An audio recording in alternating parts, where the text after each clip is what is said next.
What's up, everybody? Welcome to the live. Little spontaneous murder metal mayhem today.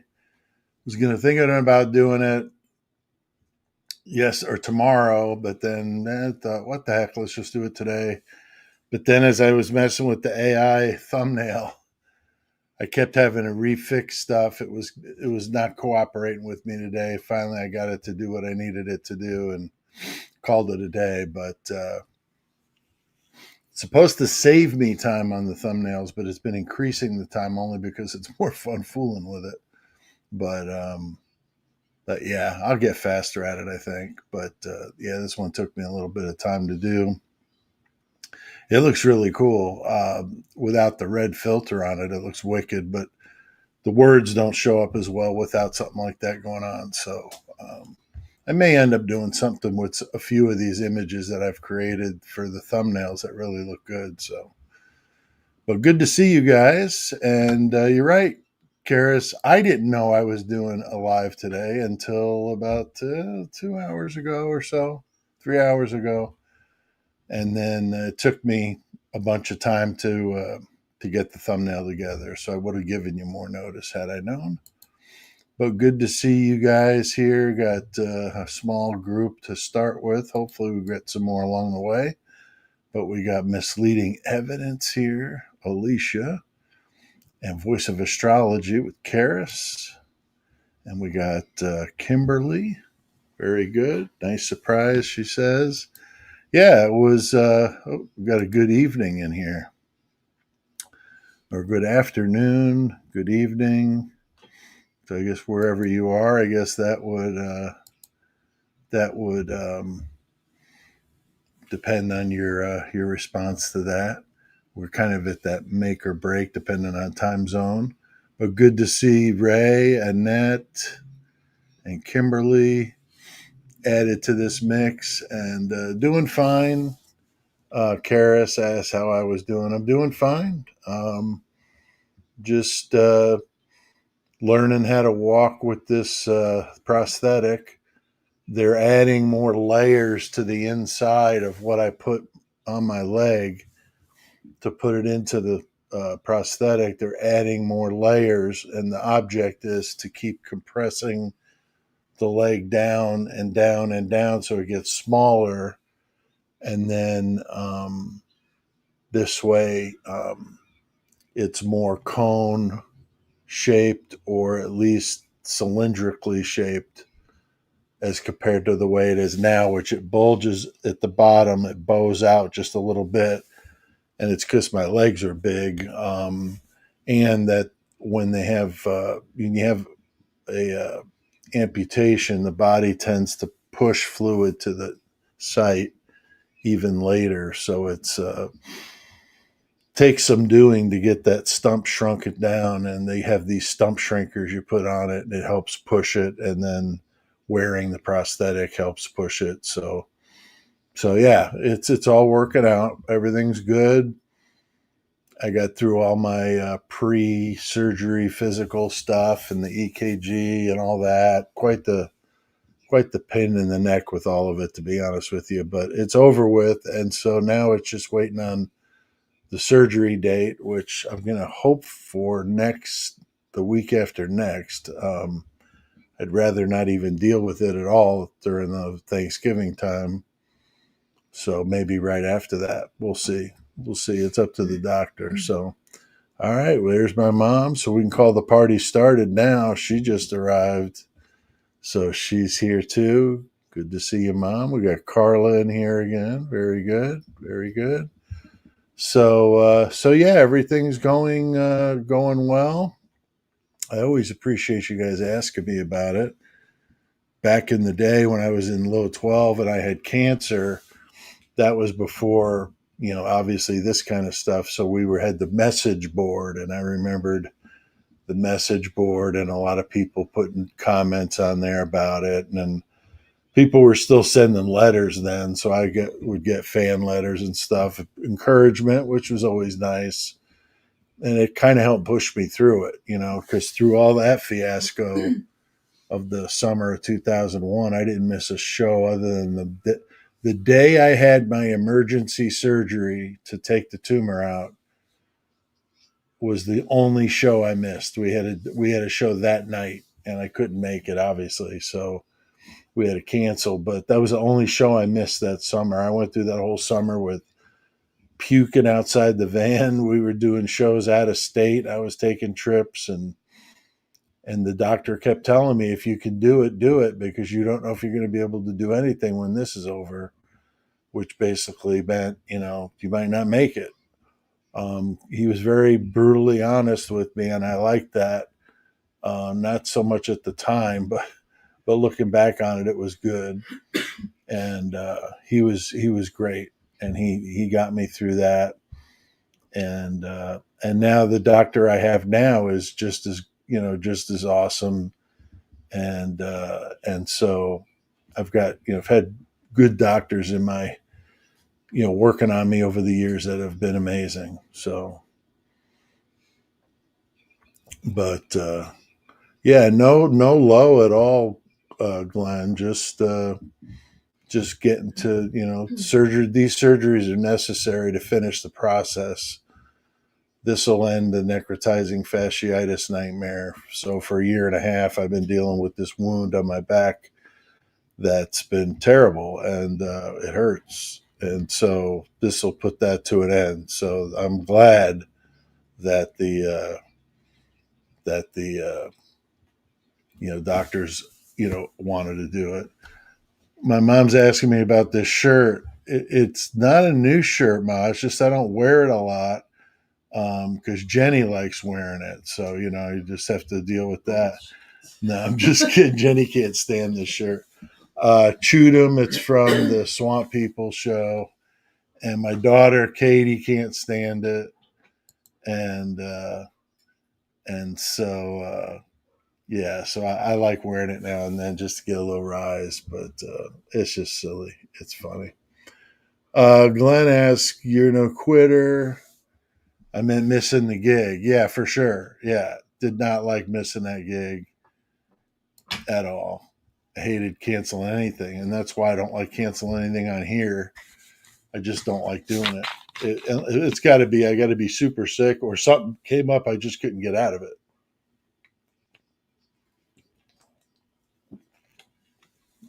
Kimberly says it's a cool shirt, so that's good.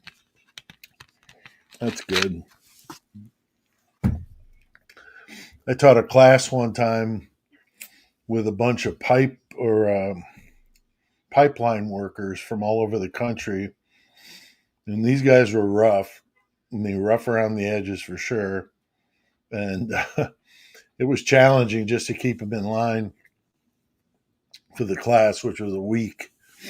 And I was talking about, or we were talking on the first morning of where people were from, and a couple of the guys said they were from Louisiana, and I was like, "Oh, are you guys into Swamp People?" And they were laughing. I said, "That's like one of my favorite shows. I just love when they pull those gators out of the water and all that." And he's like, "Man, that's a bunch of bullshit. It's not real." And I'm like, "What do you mean it's not real?" And he says it's so much worse than what you see on there.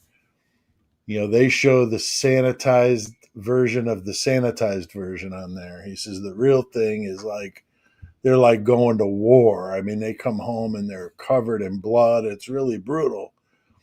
But they can't show it because people would freak out, of course. And I was like, well, I don't know. I mean, the stuff I'm watching is pretty wicked. I like it, And he just said that it was very unrealistic, and anybody that's from there kind of scoffs at it. They don't scoff at the guys that are making the money on boats because that's cool. They're proud of their local hunters and stuff that are making some money doing it. But they think the whole reality show part of it is just silly. So anyway, I liked it. I thought it was funny. All right, very cool. Kimberly says she has impeccable taste, so that's good. And there's Donna. I'm sorry I sprung this one on you, Donna. I didn't even really know I was doing it. I got diagnosed with severe sleep apnea, which I've always been told I had, and resisted beyond belief, not wanting to put the CPAP on. And since I was in the hospital, though, I learned to sleep on my back.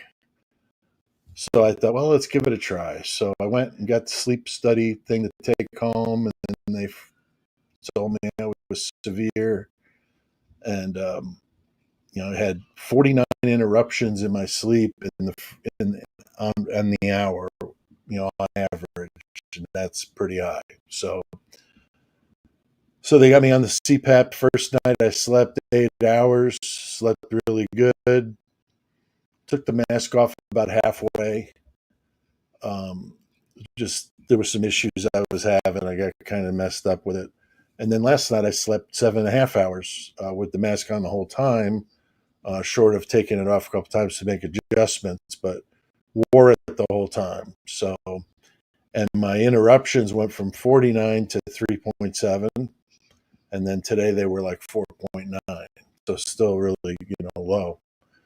So it's done very well. So I feel more rested, and hopefully it'll help me in all areas.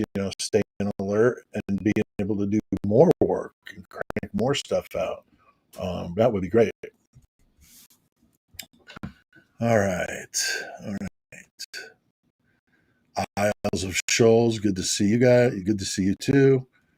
So yeah, good to see all of you. Again, I don't like springing these on you, but it just kind of worked out that way. So who's got something they want to bring up here? I've got a few topics, like I always do, in case you guys get camera shy and don't want to do any discussion. But like to see if you guys have one, whether it be a new case, something going on now, or maybe an old case you've always liked that you wanted to just discuss. I'm down. We've done on Murder Metal Mayhem such a variety of cases. I feel pretty comfortable taking on just about just about any any topic, um, whether it be serial killer, spree killer, mass murderer, um, family annihilators. Um, Somebody says my mic is clipping. I'm not sure what that is on my end, though.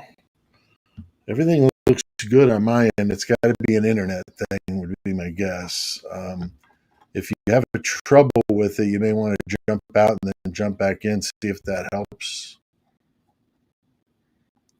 Okay. Donna's saying she's having a hard time hearing too, so I'm not sure. Is anybody else having a hard time? Let me see.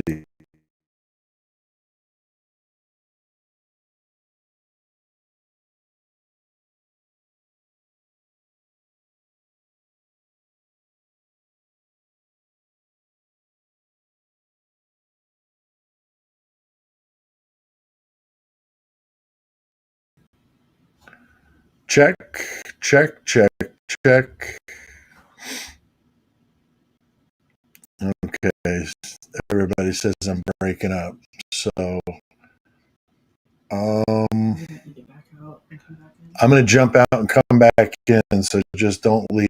Just hang tight, guys.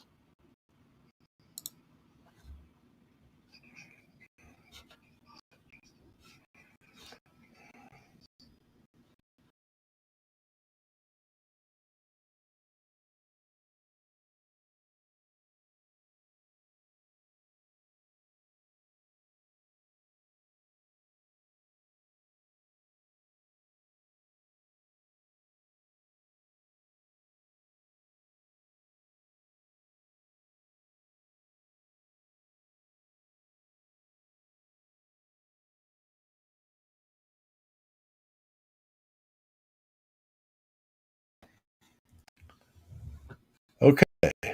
Does that sound any better? See if you guys let me know if that sounds any better. Because if so, I may have to restart my computer. No, my wife's saying it's not better. Okay. Then I'm going to have to restart my computer, so give me another second.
Okay.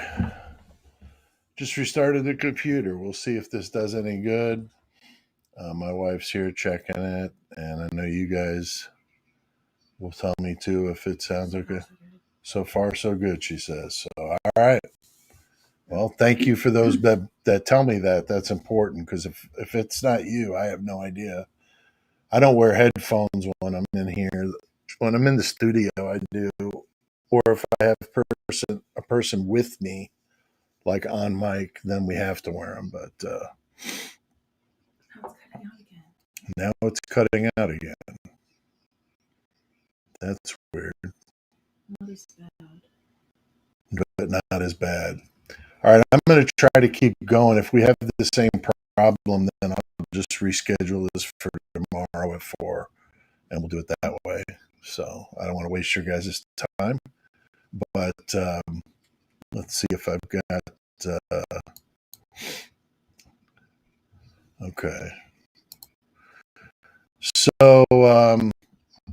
I've got those Santa shirts in the merchandise store. I grabbed one myself the other day. They're funny. If you want to, light up the Christmas table this year, get one of those Murder Metal Mayhem Santa shirts. It's cool. It's family friendly. He's got some goats pulling the sleigh though instead of the reindeer. But other than that, it's all good. And thanks to Donna for being here and being a mod, especially on short notice. And Serial Killer Story Hour. Those have been a lot of fun. If you haven't been doing that, check them out.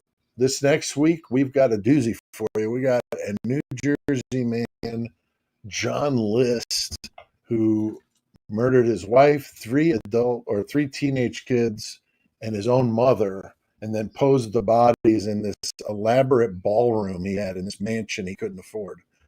It's a very famous case, so some of you may have at least heard of John List.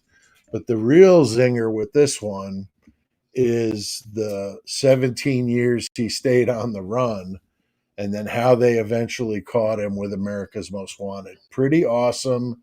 Horns up to John Walsh for doing that show. Of course, his son Adam was what prompted him to do the show after he lost his son to that brutal.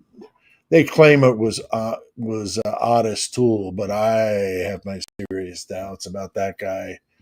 Unless he was with Henry Lee Lucas, I don't think Otis was very much in the way of doing stuff on his own. So he was definitely a follower. He was slow, but nonetheless, that's the story: is that he was the one that killed John Walsh's son Adam. So pretty harsh.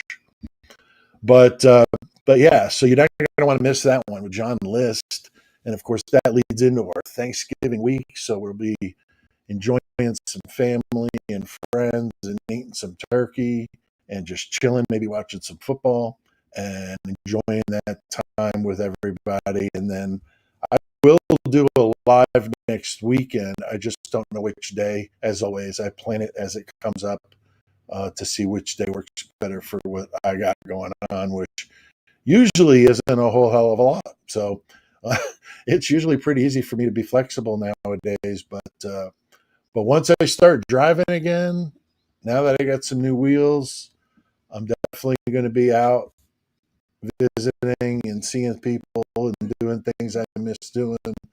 So every time I make progress, I think that's one step closer to going back to, being able to do a lot more things on my own, and not having to be stuck in the house all the time. So, but until then, I do enjoy when I can get out, and I do enjoy living vicariously with watching stuff on TV and like Facebook, seeing what my friends are doing and concerts they're going to, just kind of keeps me in the loop. But yeah, you're not going to want to miss this one, Serial Killer Story Hour. That's Tuesday. That's going to be at 7 p.m. Central. All right. And also, if you haven't already done so, like, subscribe, and comment. And if you've got the ability to hype it, go for it. Hype it if you want, and get more people in tune to this. I've been doing very few videos lately, as you guys know. I will do videos, but I'll only do them when I've got something that I'm really interested in. And here lately, the Idaho 4 is just not doing it for me. I mean, I've been watching some of the content, but it just seems like a lot of the same thing. And there's interesting stuff coming out, but it's like trickling out, and it's hard to stay in it like that. I commend these channels that are able to do it and be good at it, but it's just tough for me as a consumer, I guess, somebody that loves true crime, to be able to do that, just not really my thing. But well, let's see here. I was off this page here for a minute while I was fixing stuff. All right, Ray McFall says he reads me Lima Charlie. Very good, which means loud and clear. Very good, Ray McFalls. Yeah, I was, Ray. Speaking of that, when I was working, we had this client that was a former officer in the Army. I can't remember which branch, but we were doing a job for him, and I called him and I said I was just giving you a sit rep, and he's like, "Do you have any idea how long long it's been since I've heard somebody say sit rep? Thank you." That was just like, yes. Situation report, sit rep. Yeah. All right, let's see here.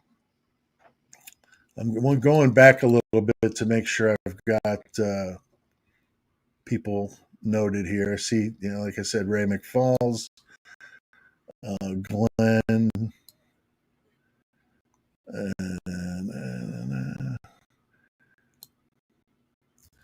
see, somebody here is mentioning I've been kind of following that Holly Bobo case where the guy's trying to get a new trial. Looks like he might have been wrongfully convicted. I did hear something about that, but I don't know much about it. So I'll have to kind of put that one on the list that just wants to keep an eye on. But I didn't see it. I checked today, just like Googled most recent true crime news, and I didn't see it there. But that doesn't mean it's not recent and it's not news. It's just this particular website didn't have it on there. But I've heard that name before because it's unique, so I know I've heard it. That's interesting. All right.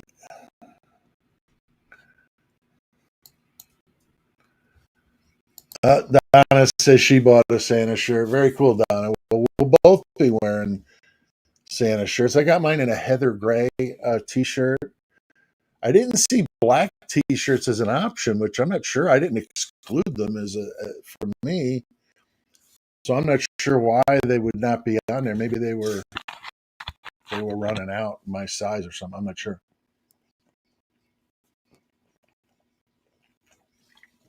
But you got so many color options on there. It's super cool.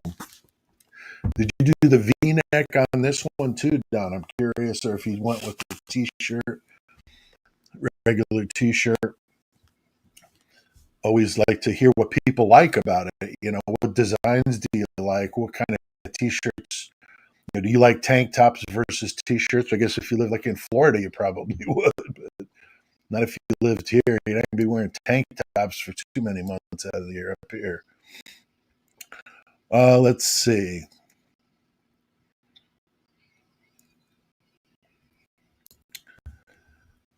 She's saying something about his old defense attorney on the stand is pretty crazy. So that sounds interesting. That's cool. And Karis said she also followed the case, so that's cool. Oh, okay, Donna says no V-neck in the red women's style. All right, cool. You got a little variety there in the drawer. That's awesome, Donna. Yeah, so that's an interesting one. I haven't heard of it before. But anybody else have any other topics they want to get into? Any other cases that you have heard about, or something? Maybe, like I said, from the past. I know, the fact that we've done so many cases on murder, mental mayhem, that it's hard to even think of a type of case we haven't done. Just because we've done so many, and we've done like 99% solved.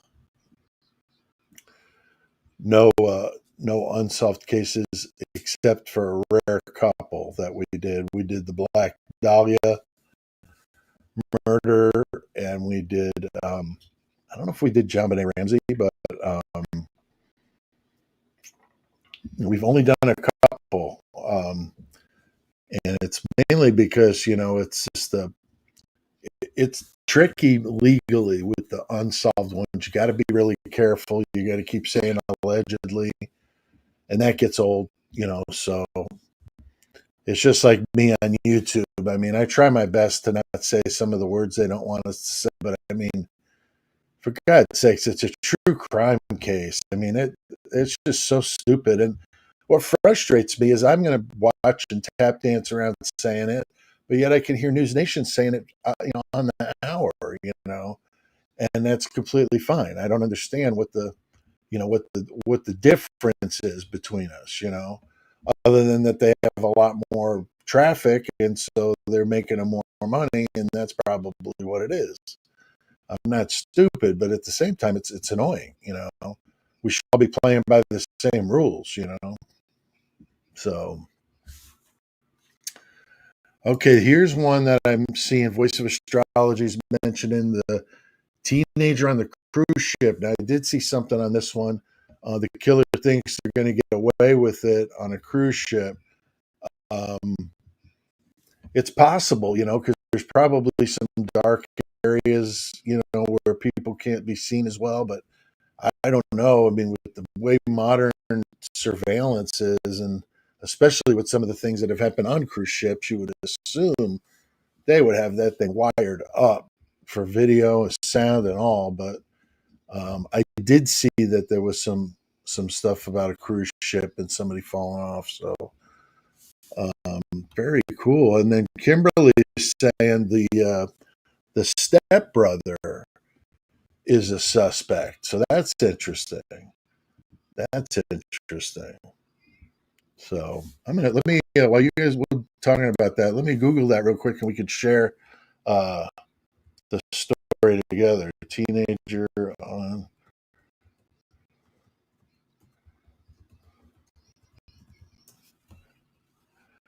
Not going to do a video because whenever I do that, I get dinged.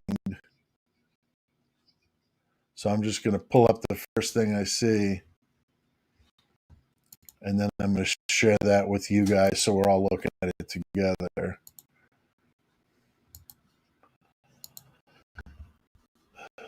So here we go.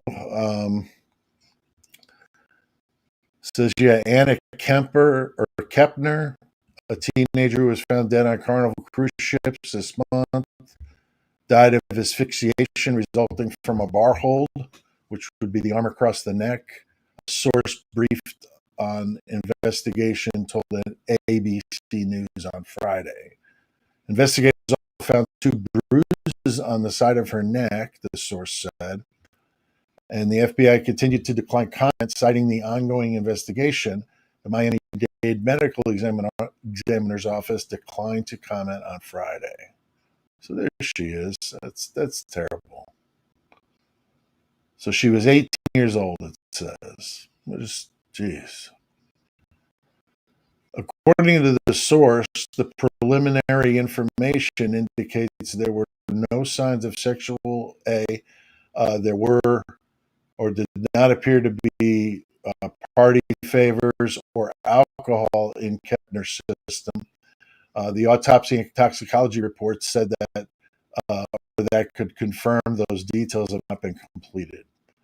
And the 18-year-old cheerleader was from Titusville, Florida, reported dead while aboard the Carnival Horizon cruise ship on November 8th.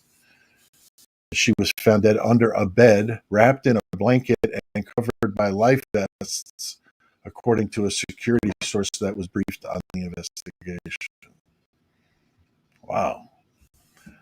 Court filing in an unrelated family court matter noted Kepner's step siblings could face charges. The filing said that the FBI is conducting an investigation arising out of the sudden death of 18-year-old Anna Kepner. So interesting. Chantel Hudson, Kepner's stepmother, who was also on the cruise along with her children and Kepner's father, requested a delay in her custody hearing because one of her minor children may face criminal charges, according to the filing. So very, very interesting. So we'll see on that one. That was interesting to hear of a case I wasn't real familiar with. I figured with the ease of being able to pull it up and read it together was just the better way to go. So talk about dysfunctional Isle of Shoals, right? The dysfunctional family for sure. I mean, I think if you looked up dysfunctional family, that may be among the top options there. That's ridiculous. I mean, that's just ridiculous. So let's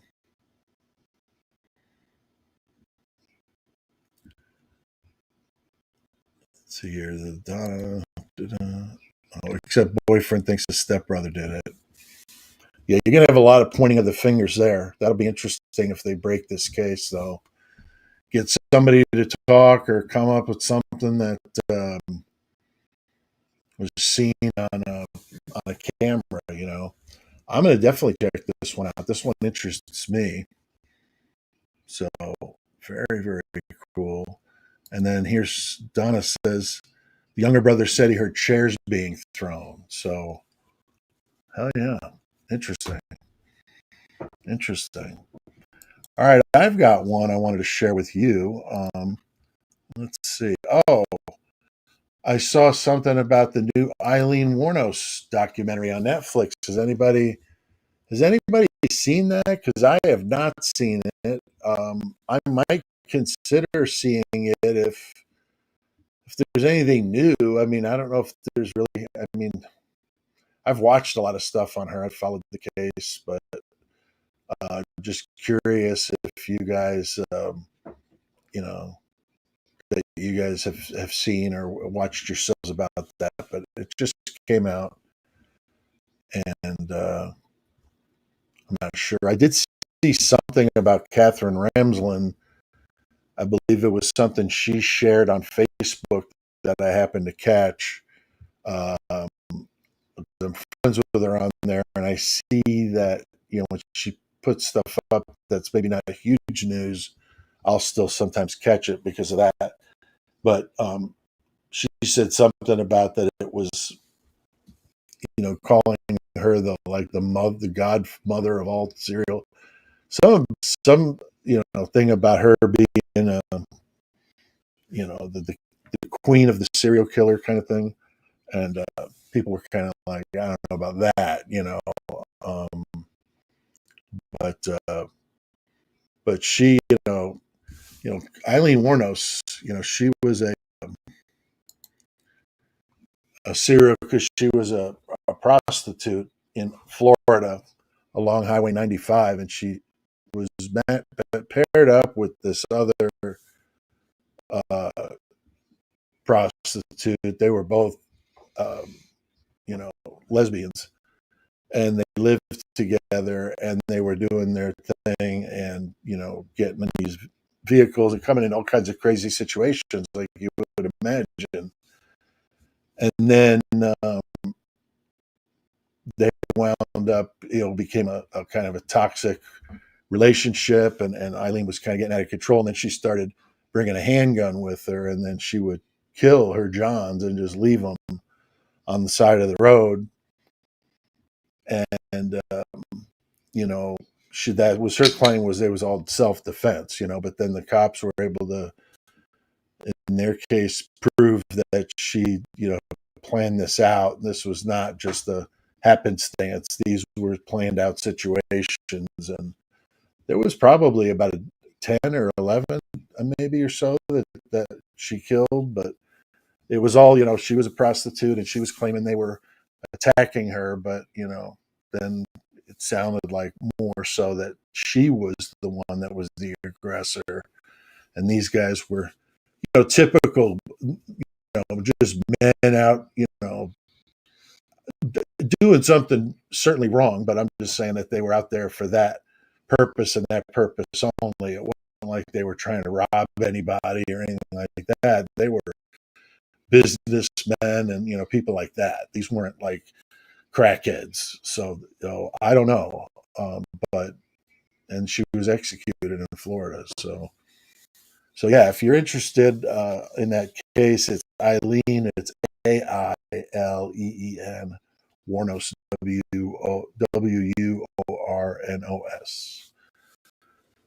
But that's an interesting one. Lots of interviews with her, Karis, if you're interested to watch those.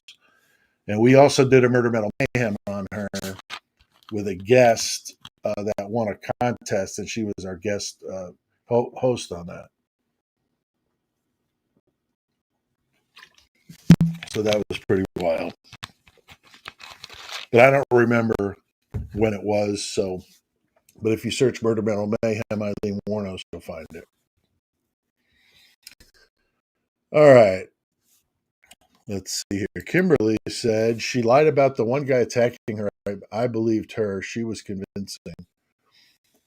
Yeah, I mean, she definitely spoke her piece, and she had one of the most miserable, upbringings. I mean, some of the stuff that she dealt with was just really rough, and then, other times she was brought up in a somewhat normal circumstances, if I remember right, with like piano lessons and stuff like that. Am I thinking of the wrong one? A lot of those cases blur with me because I've done so many of them, but I'd have to brush up. But yeah, it's it's an interesting case, nonetheless. Nonetheless, yeah, and I agree. Isla shows 100% that there's no excuse that they had a terrible life because you're exactly right. Because if, a lot of these serial killers have siblings. Excuse me, they have siblings. So how does the sibling turn out normal, right? That doesn't make any sense. I agree with you there. I'm just saying that when somebody has a rough life, it at least gives you some sort of insight as to a potential source of the anger, the frustration, the terror, all the things that they would have experienced as a kid, and maybe help to explain why they are raging out, or why women upset them, or men upset them, or whatever, right? So I think it has something to do with it, but I agree, it's not an excuse. There's no excuse for that. So I agree with you there for sure. Let's see. We got anybody else here wants to talk about Eileen? But it's been a few years ago that they executed her. But Florida, they don't mess around. I mean, just like Texas doesn't mess around either. I mean, that's no joke. All right, here's an interesting one. I'm gonna have to Google this because when I restarted my computer, I lost all my links. See if I can find this one. This is about a Florida man who was arrested for being he was hired by the victim that he killed to torture and kill her, and then he gets arrested. So it's like, but he was hired to do that. But being hired to do that doesn't mean it's legal, right?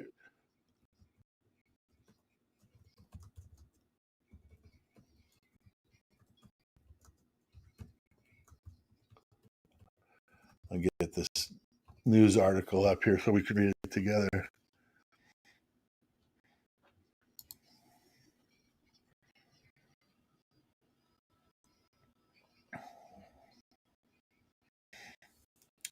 Okay, here we go. I found one.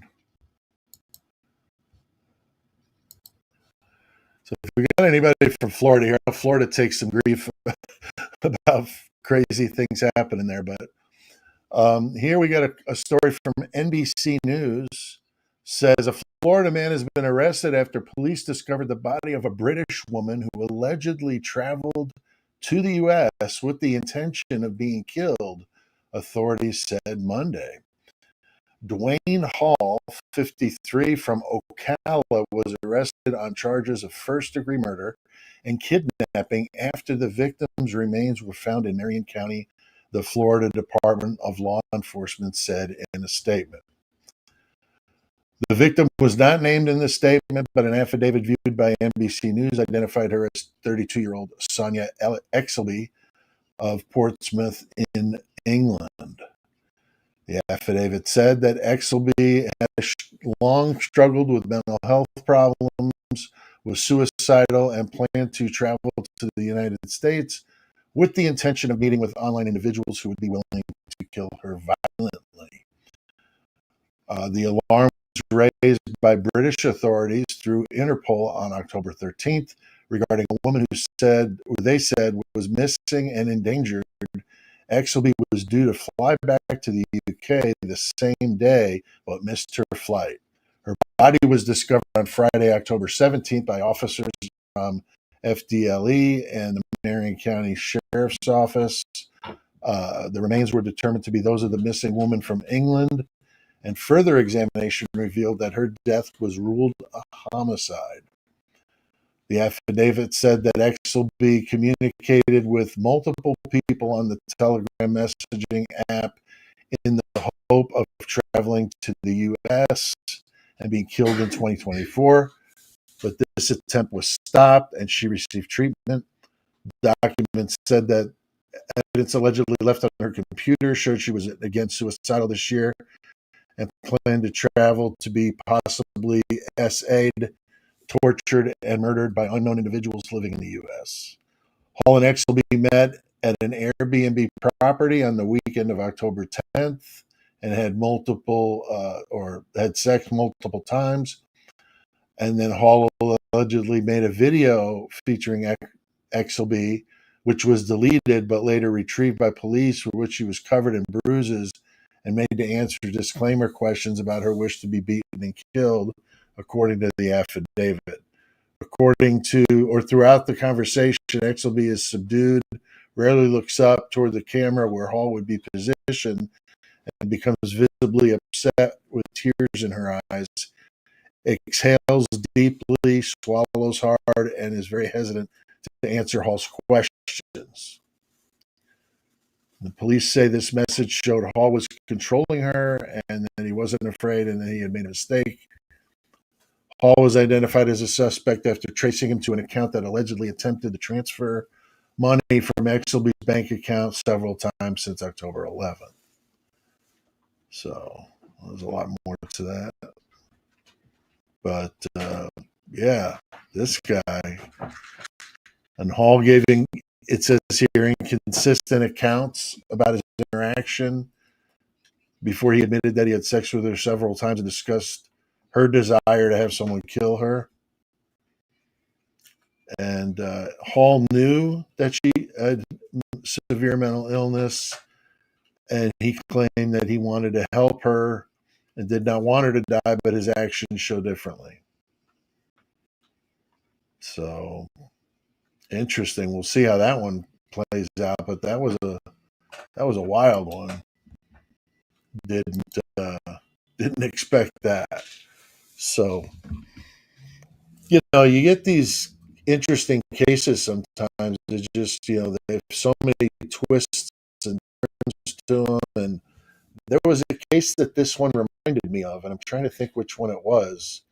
I don't know if it rings, if it reminds you guys of anything, but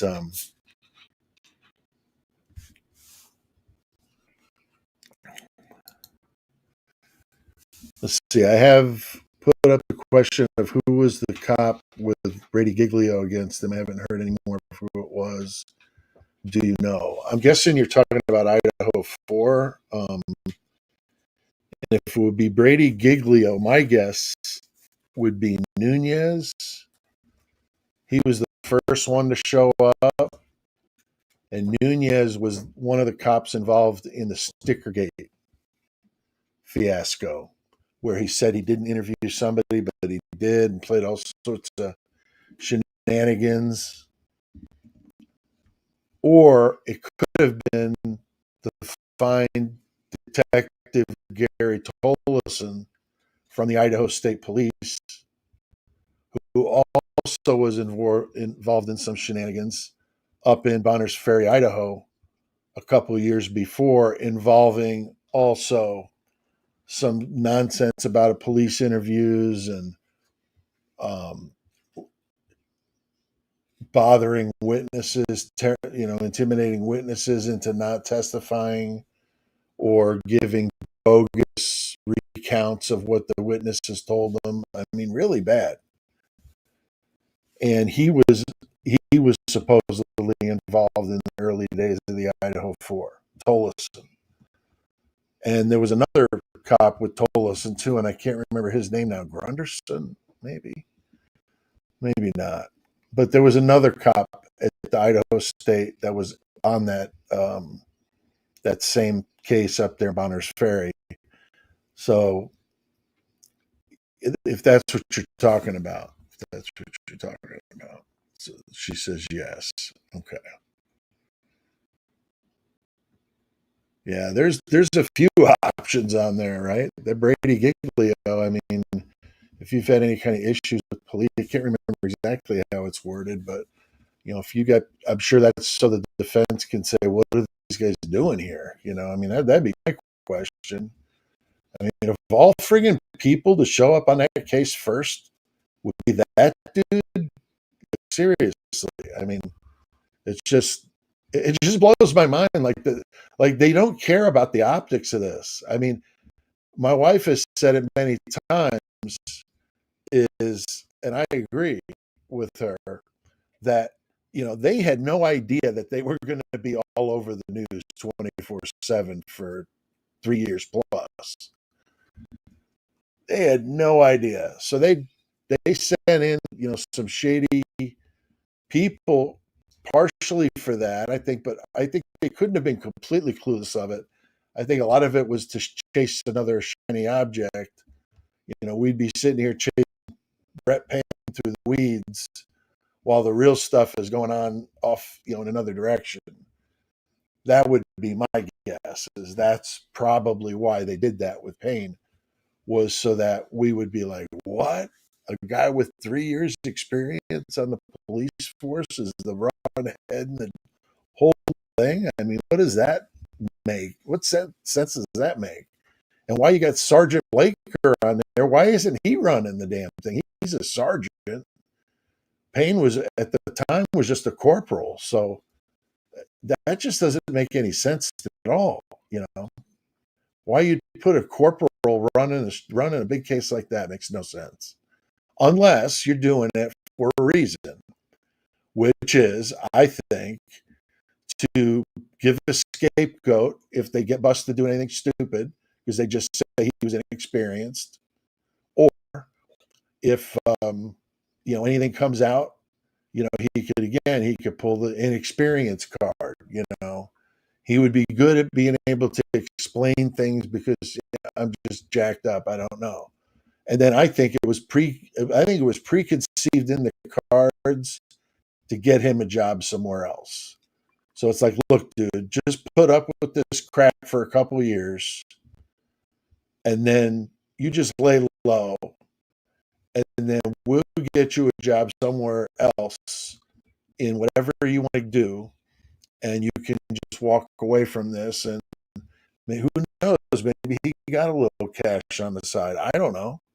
I wouldn't put it past them. I'm going to say that. I would put it past them.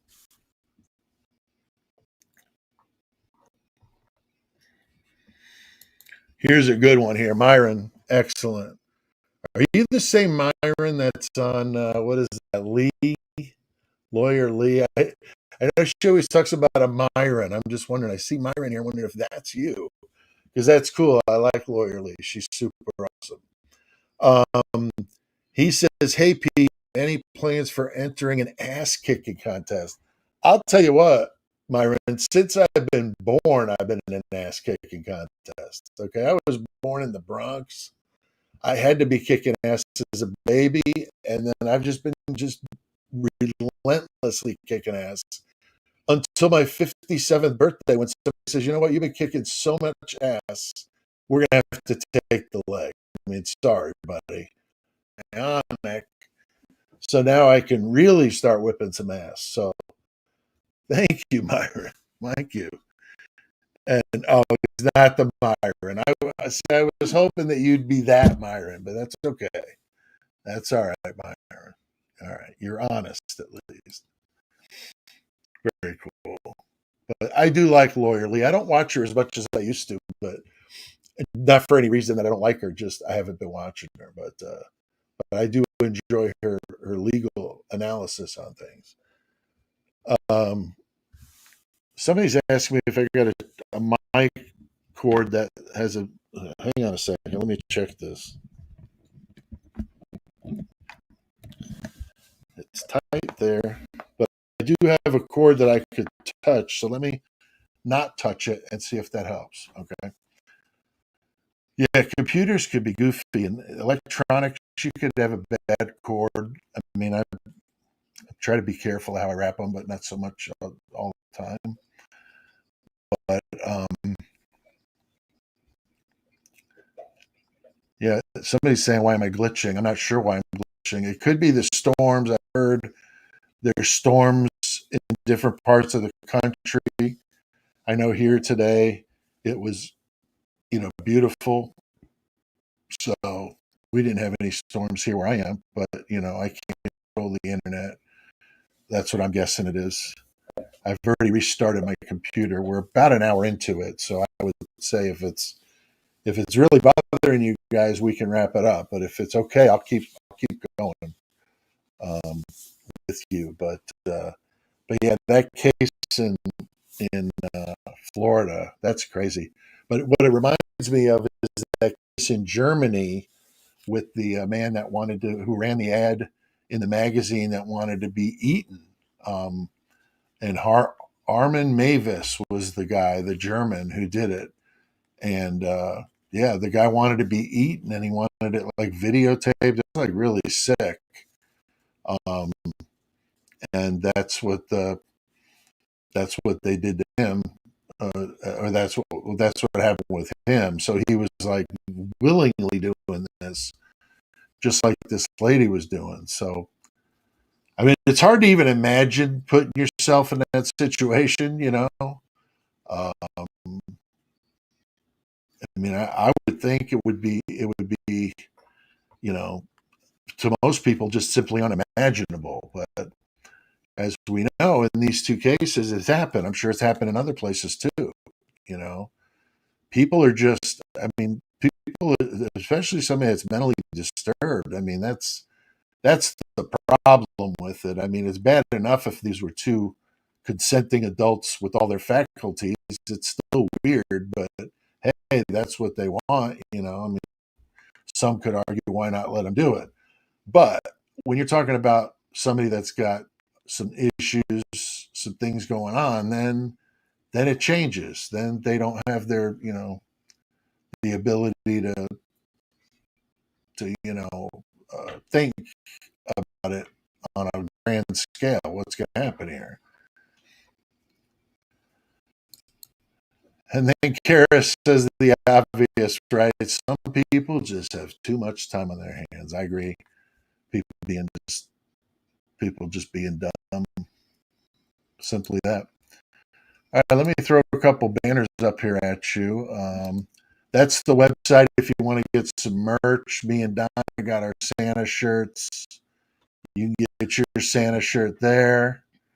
Um, they've got new merch now. You saw the link where they've got the socks. You can pick that as an option for any of the designs, which is cool. If you want to do that, and you can tip if you want to the channel. That's up to you guys as always. I don't ever expect it.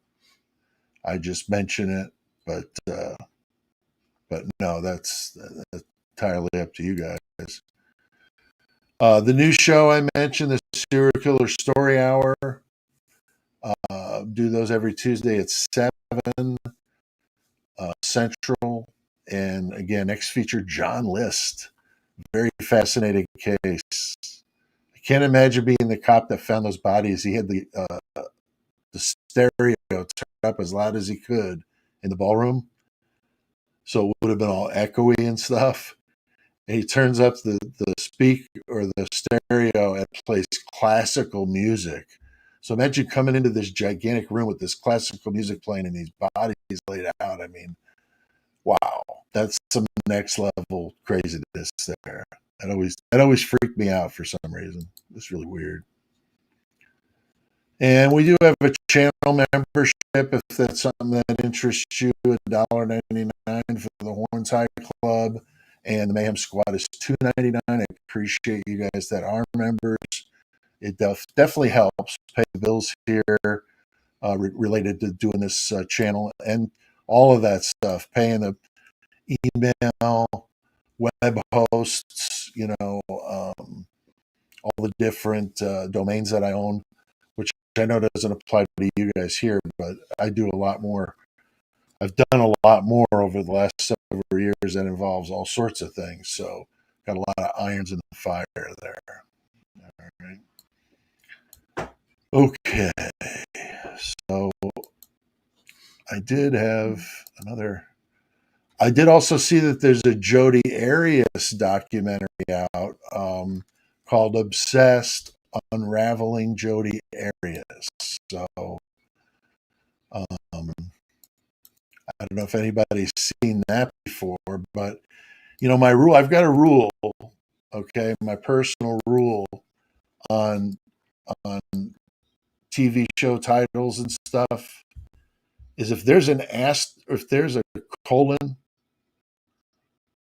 in the title, that it's usually going to be like a Lifetime movie. Okay, so you got like 15 and pregnant, semicolon, and then the whatever story. Okay, that's like their go-to. So when I see Jodi Arias colon whatever that was, now I can't find it. Or I'm sorry, unraveling, obsessed colon unraveling Jodi Arias. So I always, always gives me a little bit of a pause, like, I don't know, this could be like a Lifetime movie. And there's been some decent Lifetime movies, but overall, they're just ridiculous. Just totally ridiculous. I always loved the titles of them. I used to just laugh at the titles of them. But like I said, whenever they put that colon in there, it's like, oh, there we go. It's like they got somebody like in a back room somewhere doing these things, you know. Oh, very nice, Phyllis. Gifted 5 Murder Metal Mayhem memberships. That's very nice of you. Thank you. That's awesome. That helps the channel membership grow, and people can get a taste of that. So we'll see who the new winners are of those, because YouTube picks those. I don't pick those. They just show up. They're the ones that pick them. So now I'm just a heads up here. I go an hour and a half on my lives, no more. Just because I don't like to watch 4 and 5 hour lives, so I'm not going to do 4 and 5 hour lives. Those that do, more power to you. I just don't. Now we're just past an hour. We're at an hour and 2, so we got about a half hour left. Just a heads up. So if you got a question, you got a comment, you want to talk about my videos, you want to talk about AR Hayes, you want to talk about a movie you saw, this is an open discussion. Okay. Some people want to ask about my writing and music and stuff. You want to ask about that? That's fine. Whatever you want to talk about. All right. Within reason, of course. But let's see here. Yeah, you haven't got to watch, just throwing it out there as anything, because there could be some things I'm like, no, I'm not going to talk about that. Like, what's your bank account routing number? That kind of thing. Here it says, I live in French. Okay, she's responding to somebody. I thought she was bringing something up for like a case, so I'm sorry about that. Sometimes it's hard to tell when you guys are talking to each other and when you're talking to me. All right. Very cool.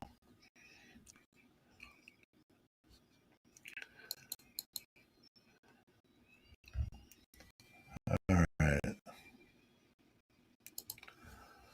All right. Here, this is from Christine Heard. Did you see the video? I believe it was Gilbertson removing his gloves and throwing them behind the garbage cans the day of the murder. He could have put them inside, but threw them behind. I don't remember that specifically, but I used to work and I've been inside like abatements of hazardous materials and stuff, and I had to wear Tyvek and respirators and gloves and all that. For 30 years, I taught people how to do that work safely, wearing the gloves, wearing all that stuff. So I have been in and out of those types of work areas many, many times.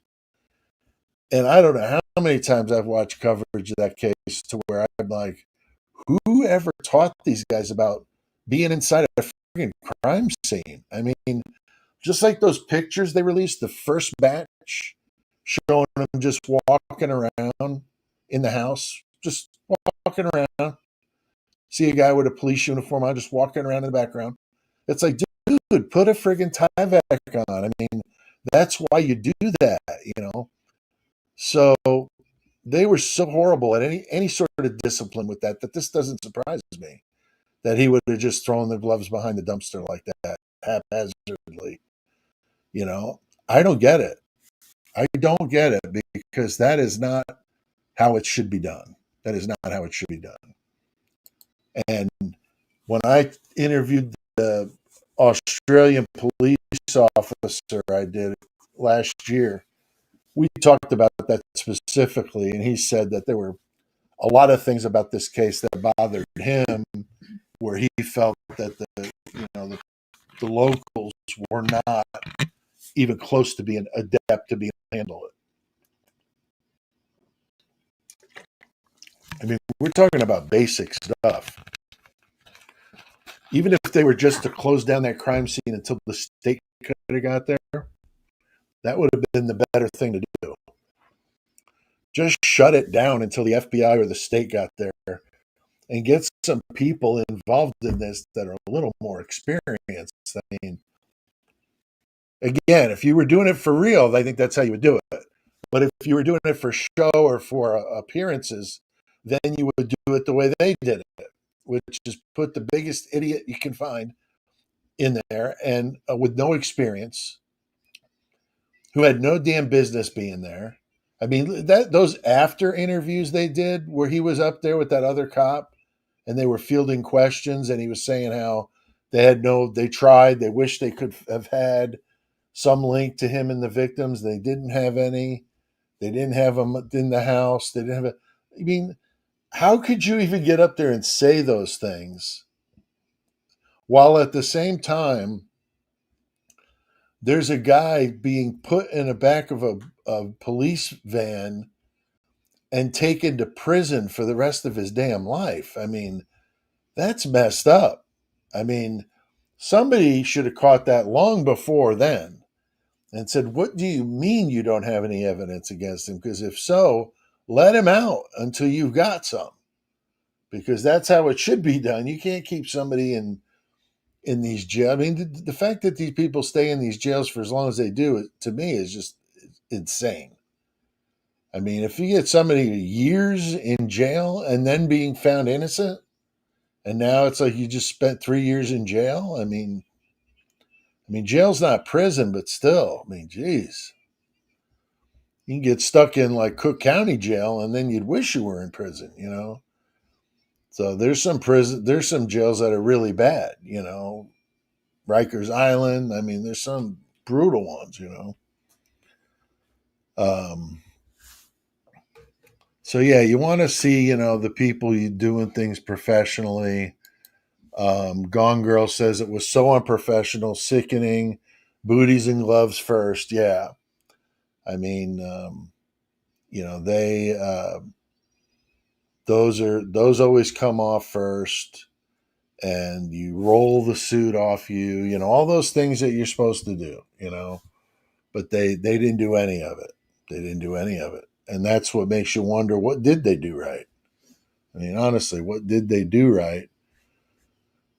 Isles of Shoals says Anne would have exposed all that. I agree. I mean, I would hope so.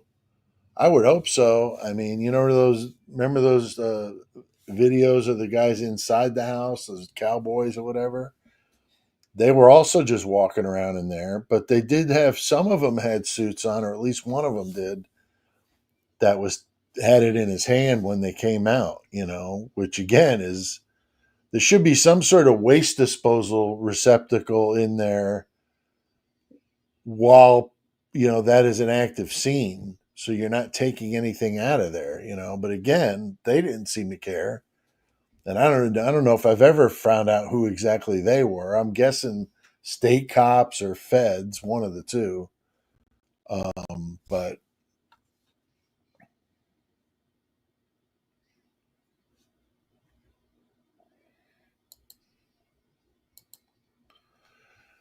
yeah, Voice of Astrology says Al Capone is the most feared mobster. I didn't know he had a connection to French Lick. Capone had a lot of interests in areas that you wouldn't have recognized. I've been to a haunted bar in Milwaukee that was owned by the Capone brothers. And it's called Shaker's Cigar Bar. If you're ever up in that area, you want to go check it out. It's cool. but it's used to be the area where Dahmer did his hunting, because there used to be, there's, I think one of them is open, one of them is closed. The gay bars that Dahmer used to go to over that way, by his apartment, one's closed, one's renamed and still open, but I'm not sure if it's still a gay bar or not. But Shakers is not a gay bar, but they do. It's like the interior of it. If you go online and look, it looks like it's from the 20s. It's really cool because it looks like it did when the Capones owned it. And there's a safe in there that they say is from back when the Capones owned it, and they never, they can't get it open. They're afraid to blow it up because they don't want to ruin it, but at the same time, they don't know what's in it. It could be a lot of money or nothing. But they do ghost tours through there, and then they do a Dahmer walking tour that shows the areas where he used to frequent and stuff. I've done both; they're really great. And then they've got music there, like from the 20s, like really, really latching into that whole thing. And then they've got a suite up on the third floor that you could sleep in, or rent like a hotel. And that's where they say there was a prostitute murdered up there and buried in the walls. And I've stayed up there 3 times myself. It's pretty cool. So, yeah, if you're ever in Milwaukee, that's a good spot. That's a good spot. Good food and old time drinks. They got absinthe there. I mean, it's a trip. And it's called a cigar bar because you could smoke cigars in there. So if that's not your thing, don't go. But yeah, it's just a cool place. So I saw Capone mentioned, and I thought I would bring that one up.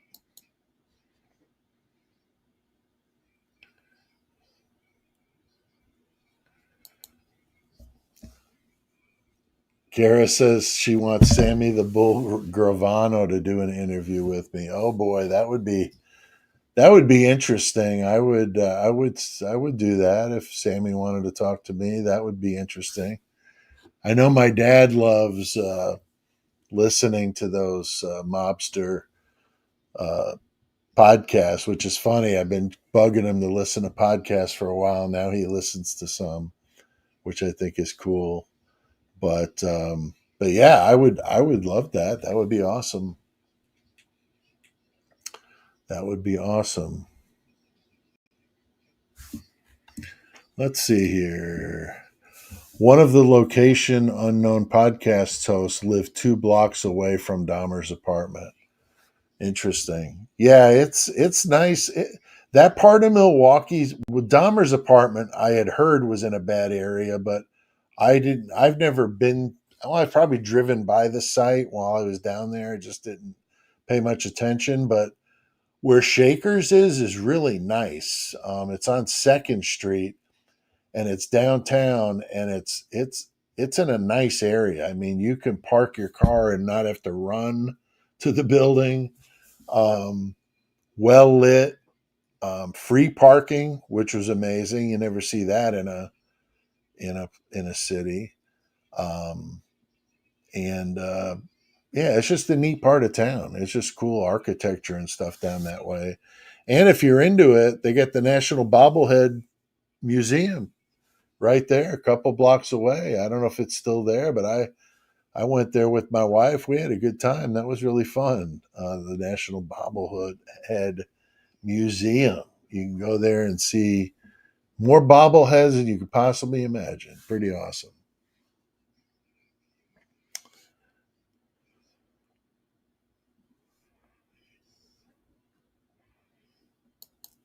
Okay, Voice of Astrology asking, when was your father a parole officer? I'm going to say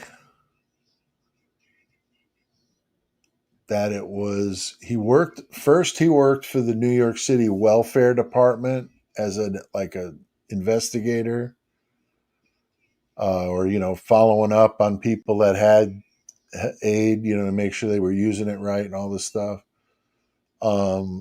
He did that in the early 70s. So I would say he was a parole officer. I'm going to guess maybe around 1975 ish. Um, and then he was at the Bedford Hills prison, which is a women's prison in New York, right near the Connecticut line. He went to other prisons for trainings and stuff like that, but that's where he worked, was there at the Bedford Hills with Amy Fisher, the Joey Buttafuoco thing, and he he let's see who else. Amy Fisher was the big one that we used to laugh about. The the lady, the Scarsdale diet doctor, the one that killed him, that was a big case in New York. Jean Harris, she was there. Um, there was the one cheerleader murder one with the woman from North New Hampshire that did a prisoner swap with somebody in New York. So she was there too, even though she wasn't from there. But those are the only ones that I remember, to the notorious ones. I'm sure there's a lot more, but yeah, he worked there and probably up until 1990 or so. Probably somewhere in there. That would have been about 25 years. That sounds about right. So yeah, and then none of us have gone into the corrections field. So he was the only one in the family that did that kind of a job. But he also used to go to a course up in upstate New York and train the national or the state police in handgun training as part of his job. He had to go up there once a month or something like that. All right, let's see. Do you think there were any hidden cameras in 1122? The photo of Kaylee in the bathroom from the beginning of the case. I've always thought there could be. Um, I did a video on it. I got a lot of grief from it from people that thought it was dumb, but whatever. Um, I would think there's a pretty good likelihood that it was wired up. That could have been part of that 8-hour delay, is getting that crap out of there. Um, bringing somebody in, that could have been another reason why Koberger was involved with it, because that was his thing. So maybe he was the one that either put it in or took it out, something like that. It could have somehow been involved in that house by that, and it wasn't related to party favors. It was just because he knew how to set up a wireless, set up the surveillances. I'm not sure, but I'm just saying it's possible. Um, but yeah, I think those kids were in that house for a reason. I think that they were all from former uh, former addicts and things like that. Everybody, well, not everybody, but there were people in all of their families, but a couple that had some sort of, heavy um, charges, trafficking, things like that. Okay. That maybe they were all put there to be kept an eye on. I don't know. It's just always been one of my things. And I wonder if that's why they might have had that thing wired up. Also, I think that Hunter was there as like the guy to keep the place under control and to be around when anything, looked like a cop was going to show up or anything like that. Because if we remember right, I mean, anytime there's ever a video that they released that showed cops showing up to that house, that dude was there. I mean, he was there more than he was at his own house. His girlfriend lived right there. I mean, why wasn't he there with her instead of being there with these girls? It's just odd. So what was the purpose? Plus, we heard he already graduated. So what was he doing there? So he would be definitely making some money if he was there for somebody that wanted him to keep an eye on that place, and that may have been his purpose. I mean, it just seems suspicious the guy was there all the time, you know. So yeah, I would agree. Let's see.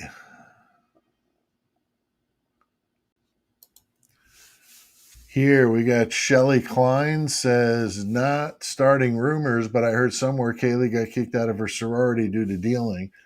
I hadn't heard that. I had not heard that, but again, anything's possible. You know, these kids were not like, you know, like saints.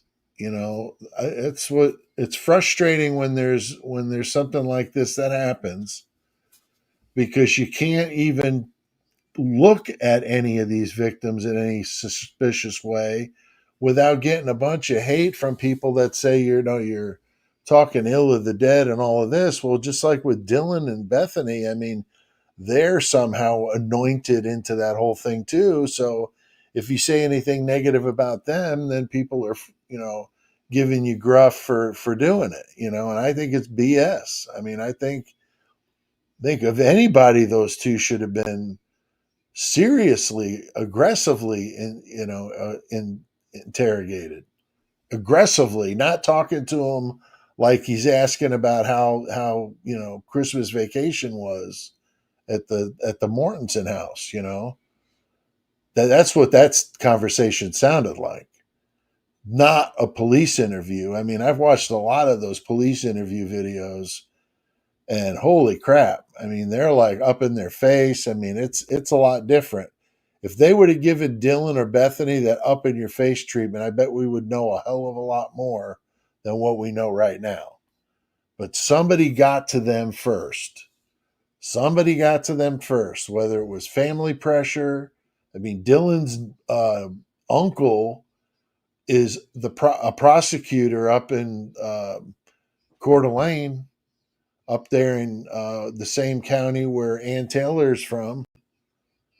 So So maybe that's how it came down. You know, he called down there and said, leave her alone, or you're going to have a hell of a mess on your hands. Just leave her alone.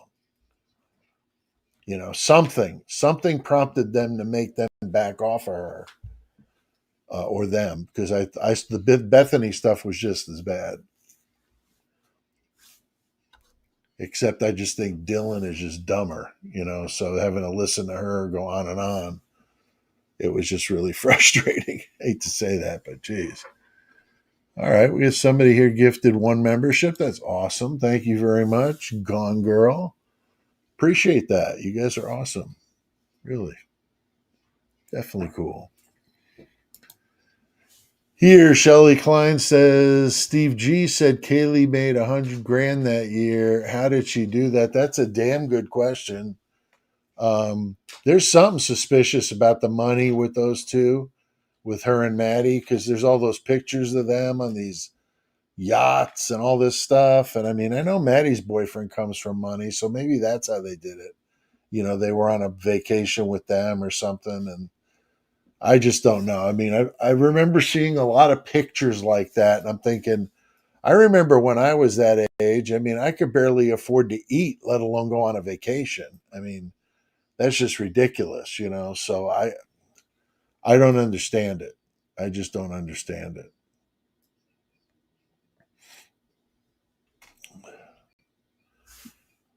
Very cool.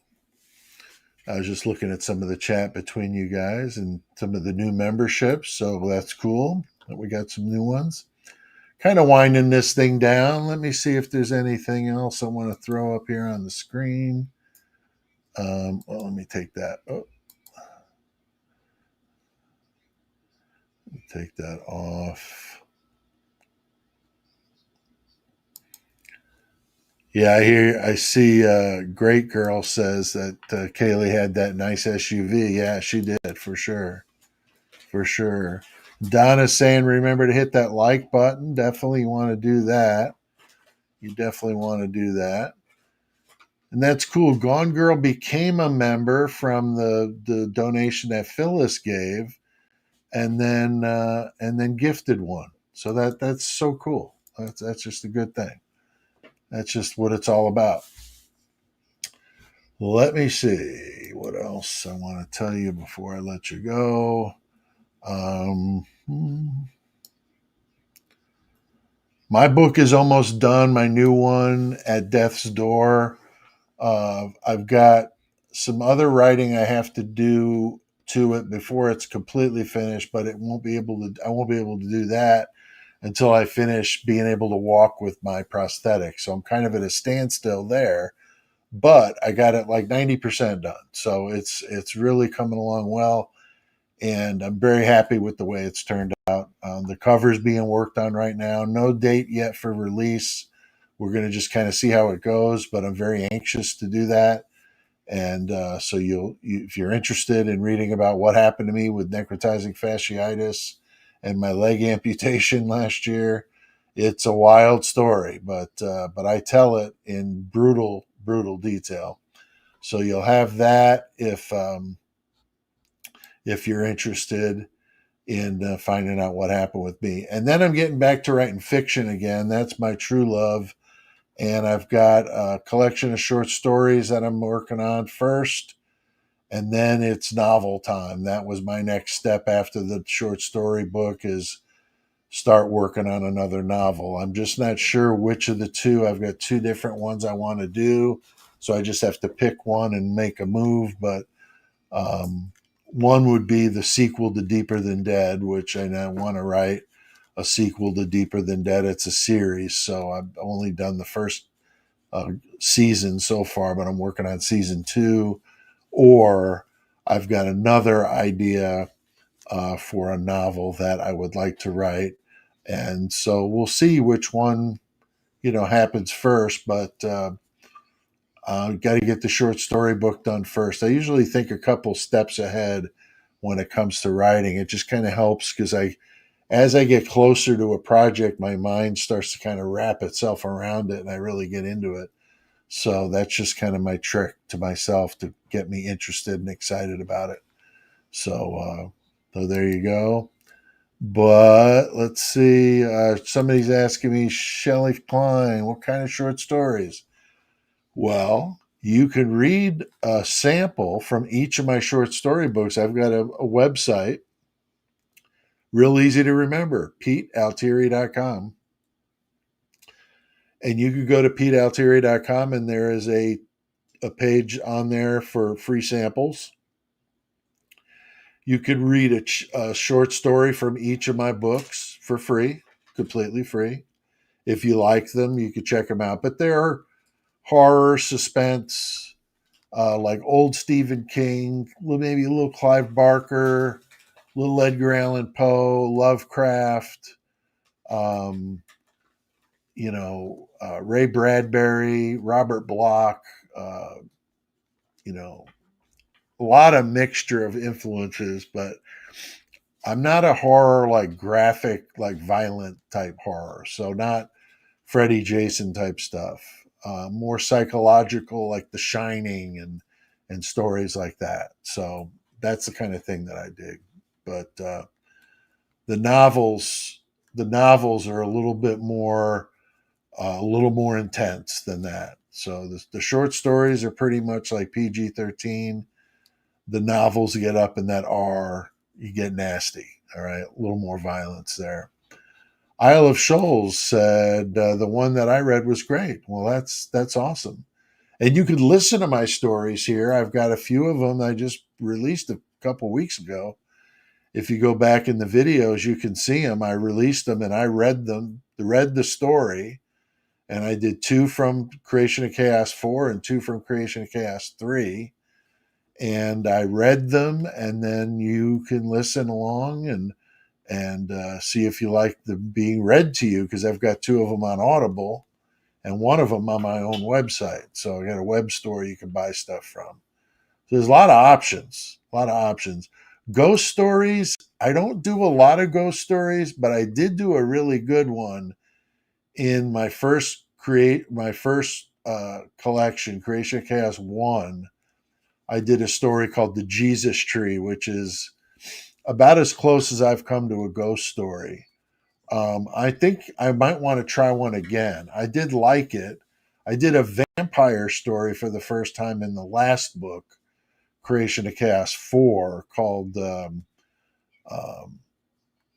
A Red Mist Upon New Orleans. And that's actually one of the stories I read that's on the channel I told you about. So if you go back into the videos, you find A Red Mist Upon New Orleans, and it's the one that I read. It's about an hour long, but that's a vampire story. So yeah, it's I see. I like this. All writing and no play makes Pete a dull boy. Yes, yes, I do. I do need to step away from it then now and again, Shelley. Definitely need to step away from it. Ghost Story by Peter Straub. Yeah, he's amazing. Loved it. I have it in my collection. The Richard Bachman books were great. The ones that Stephen King did under that other name. Very good stuff. So cool you guys are interested in some of the writing stuff. I do like to talk about that kind of thing too. So, well, guys, it's time to say goodbye till next time. But you'll see me Tuesday at 7 p.m. if you follow the Serial Killer Story Hour on John List. It's going to be a good one. I'll see you then. And if I get inspired to do any videos, you may see me also in there. And the next live would be the weekend live will be sometime next weekend after the holidays. You'll be all bloated. You could sit around and chat with me. So, all right, guys. Well, have a good night, and we'll see you next time.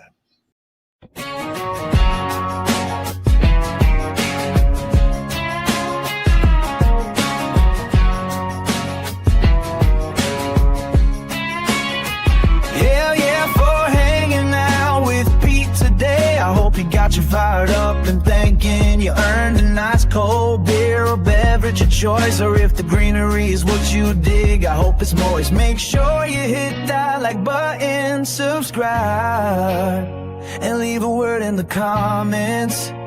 It helps the video grow. Hell yeah, tell your friends you rode with the middle man today. Spread the word like a case of the clap in a trailer park. We all know that hussy who can get the whole part stretching. Hell yeah, tell your friends you rode with Murder, Metal, May, and today. Spread the word like a case of the clap in a trailer park. Like a case of clack in a trailer.